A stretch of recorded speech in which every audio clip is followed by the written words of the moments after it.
Welcome back to Your American Story. This is your host, Raja, and joining me right now is Bill Kaigler, who's founding partner and CEO of NewCare Solutions. NewCare Solutions is a startup company developing and marketing a new innovative monitoring solution, Silent Alert Resident Monitoring System, designed for assisted living, personal care, and memory care in industry. Bill is already a successful entrepreneur and sold his prior company, MedSage Technologies, to Philips Electronics in December 2010, generating extremely positive returns for all MedSage investors. Bill has more than 26 years' experience in business-to-business technology and medical device manufacturing industries. Bill has a Master of Science degree, which is the MBA from Carnegie Mellon, and a Bachelor of Science in Mechanical Engineering from West Virginia. Bill will be pitching to our three investors to my right. And again, you met the investors the last episode.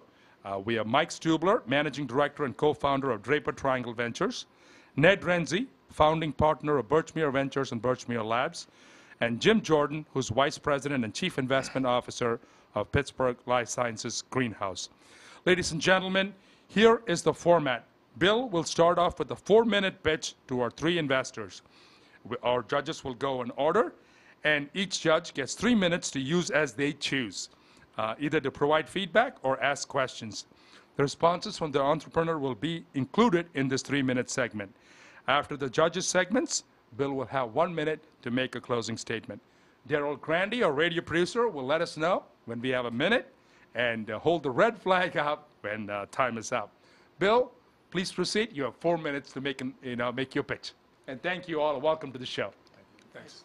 Thanks for having me. I appreciate it, and I'm excited to tell you about NewCare Solutions. You did a great job introducing me, so I don't need to go through that. One thing I would add to my introduction is that while MedSage was sold to Philips 3 years ago, NewCare Solutions is actually a spin-out from that company, which means it has the same set of investors, and so far we've had to raise zero money from outside investment. It's all come from our existing investors, including myself. So let me tell you about our product. Our product, Silent Alert, is a sleep monitoring solution for residents living in assisted living and memory care. The sensors monitor the sleep of each resident and track their sleep behavior. Our software actually creates a mathematical model of what normal sleep behavior is for each one of us, and it's different for each one of us. As that sleep behavior changes, the software will automatically notify the nurse and the caregivers so that they can respond in a timely fashion to prevent acute episodes. The software will also notify the caregivers if the residents are getting out of bed unexpectedly in the middle of the night. So why does that matter? Well, first of all, residents who live in assisted living communities often leave for the hospital for higher acute areas because they have urinary tract infections, problems with their medications. I was actually at a customer last week, and they told me they were monitoring one of their residents with our technology. He was flagged because he had an unusual sleep pattern. Turns out he was in the very early stages of a stroke. They were able to discover that and treat that early, and I'm happy to say that that resident is now back in the community and doing great. So it has real life-changing effects for the residents, and because an ER visit costs $14,000 and they lose the revenue of that resident, it has huge economic benefits as well for the assisted living community. So put a couple numbers on it. Our customers typically see a 50% reduction in falls, specifically nighttime falls. They also see a 20% reduction excuse me, in decommissions from their community. That leads to increased revenue and reduced expense from the family's perspective. Our product is unique. Because our product is very simple, one bed sensor that goes on the bed, and the cost is only $120 as compared to our nearest competitor, which is over $1,000. We actually resell our product to the assisted living community, and they resell it to the family. The family can check on their mom or dad using a mobile phone app that we provide for them. This allows us to actually generate revenue for our customers while we improve care and reduce their costs. We're currently raising $750,000 in a convertible debt note. We're using that money to fund our inventory build, which we're building. We currently have 16 clients using our product, and it's expanding every week. A number of our clients are the largest assisted living communities in the United States. And we need to build inventory, and we need to fund sales and marketing expense. My team, for the most part, came with me from MedSage. We're experienced. We've done this before, from soup to nuts to successful harvest, and we're excited to do it again. Looking forward to working with some motivated investors. Thank you. Thank you, Bill. Fascinating. Ladies and gentlemen, you just heard from Bill Kaigler, founding partner and CEO of NewCare Solutions. And he just pitched to our investors in the Running with the Bulls contest that we are running in collaboration with Pittsburgh Life Sciences Greenhouse. Mike Stubler from Draper Triangle Ventures is our first investor. Mike, please proceed. You've got 3 minutes. Bill, nice to see you again. Yeah, nice to see you.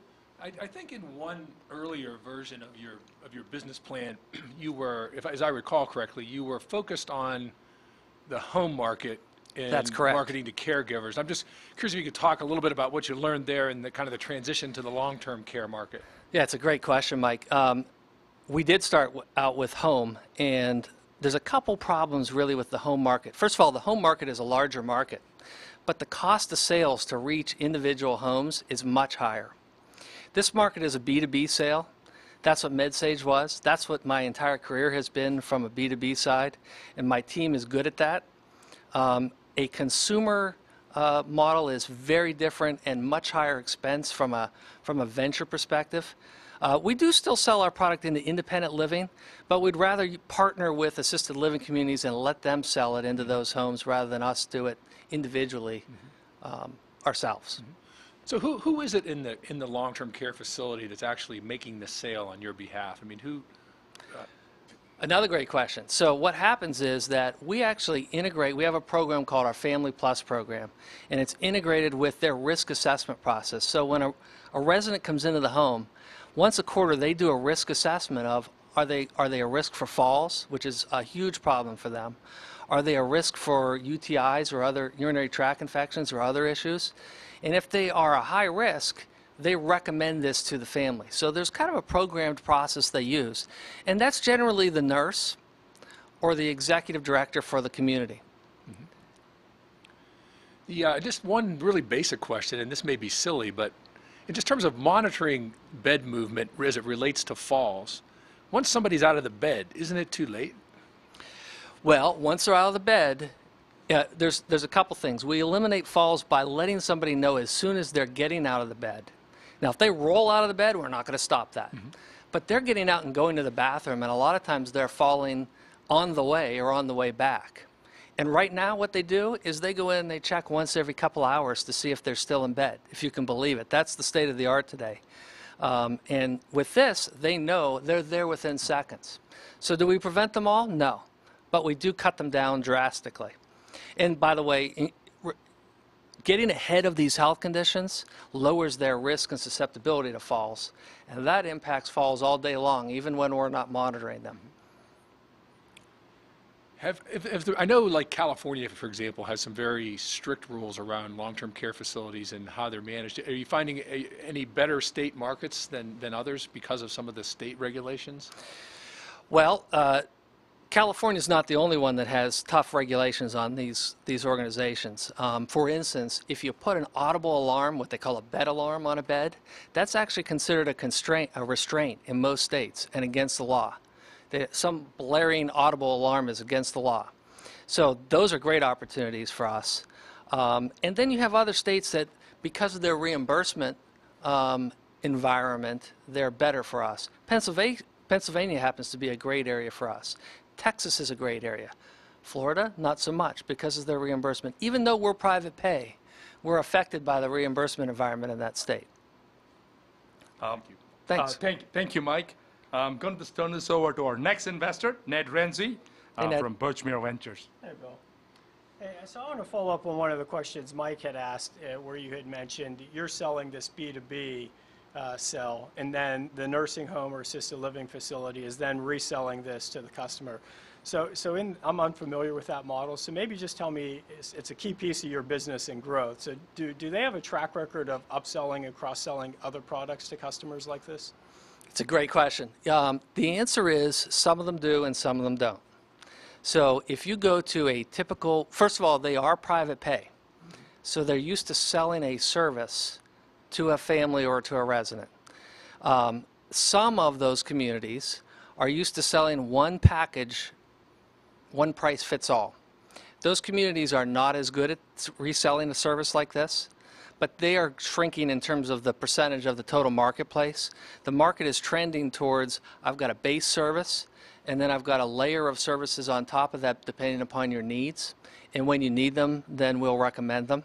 And this is essentially one of those supplementary premium services. It just happens to have a technology as a platform. So there is a precedent for it, but selling this type of service into that model is unique. We're the first ones to do it, and the reason we can do it is because of the design of our product, the portability of it, and the low cost of it. Sure. And you mentioned a couple times in your talk about increasing the revenue for the facility while decreasing costs. Maybe you could, I'm not familiar with your pricing, maybe talk about that in terms of return on investment for the customer. Yeah, great question. The way we sell our product is there's a cost for the hardware, around $120 per bed, and then there's a service fee, which depends upon their volume, but essentially is around 75 cents a day, or a little over $20 a month. They typically will resell that for around $2 a day to the family. So the provider ends up netting around $37 to $40 a month profit. Of course, they're covering their additional service with that as well. The most important thing from our perspective is it's improving care and it makes it budget neutral. We don't have to wait for a budgetary cycle because it pays for itself as it goes. So in terms of ROI, if you look at only the revenue that we generate and the cost of our capital equipment, it's about 125% ROI. But that doesn't count the savings from lost revenue. It doesn't count the liability savings. It doesn't count the labor savings. That's all gravy. Nice. One last question was related to market size. We've talked about some of the states and different regulations, but it strikes me as a potentially very large international market. Industrialized countries are aging. They have pretty sophisticated, social contracts with their citizens in terms of providing care in Western Europe and Japan. Maybe talk about your plans for international growth. Yeah, and actually, I'm glad you asked that because I don't think I mentioned the market size in my little pitch. With our pricing model, the market in the U.S. is about $750 million in recurring revenue, and about another $200 to $230 million in hardware sales. And we don't make money on the hardware; we break even on the hardware. That's the U.S. market with our model. If we use that same market in Europe, it's going to be similar size. The model, the problems are the same. And the state of the art in terms of what they do is the same. In fact, there are some reimbursement issues that favor those marketplaces. If you look at Great Britain, they're actually further along on technologies like this than we are in the United States. So there is opportunities in Western Europe and Japan. What we're trying to do is make sure we prove the model and get a foothold in the United States, and then we're going to look for partners for you international. Thank you, Ned. At this point, I'll turn this over to Jim Jordan from Pittsburgh Life Sciences Greenhouse. Very good. Well, I know in our pre-interview we talked about the balancing of the customer with the funders and the acquirers, and this group has done a great job of saying it's an important market, it's a big market, and you're working with the norms of the market. So I think that's fantastic. Can you tell us who's going to acquire you and why they would acquire you? Yeah, great question. So another thing I didn't mention in only 4 minutes is that one of our largest customers put us in head-to-head with a company called Quiet Care. Quiet Care happens to be owned by General Electric. Quiet Care lost that contract to us because we had better results and lower costs. You can imagine why General Electric might be an interesting acquirer for us down the road. They certainly have the financial resources, and they are investing in this marketplace.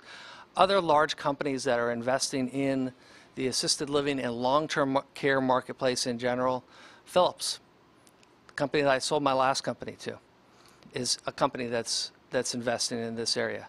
McKesson, Bosch. There's a lot of big players with a lot of resources who are investing in telemedicine and nurse call systems that go into assisted living and independent living. We happen to be creating essentially a new niche within that marketplace. And we think that any of those companies could be excellent acquirers for us down the road, or partners, depending upon how that rolls out. Very good. I think as life science is changing, these companies are also looking for places that are private pay to move away from, reimbursement challenges. In that spirit, is there a changing in the pattern of funders that would fund you? As you think of your funding syndicate and moving beyond the angel network, what's attractive to you to a venture capitalist, and how would you provide them with the liquidity? What sort of scale are you expecting to give them? Well, we have a big market. Our model generates significant revenues, and that should be very attractive to an investor. We're also in a market that historically moves slow. Healthcare, long-term care is a slow-moving market, but once you're in as long as you're doing a good job, and we always provide an excellent service. So we're going to build a product a service that generates a lot of cash, which is exactly what we did with MedSage, and that can be attractive to private investors or venture capital investors.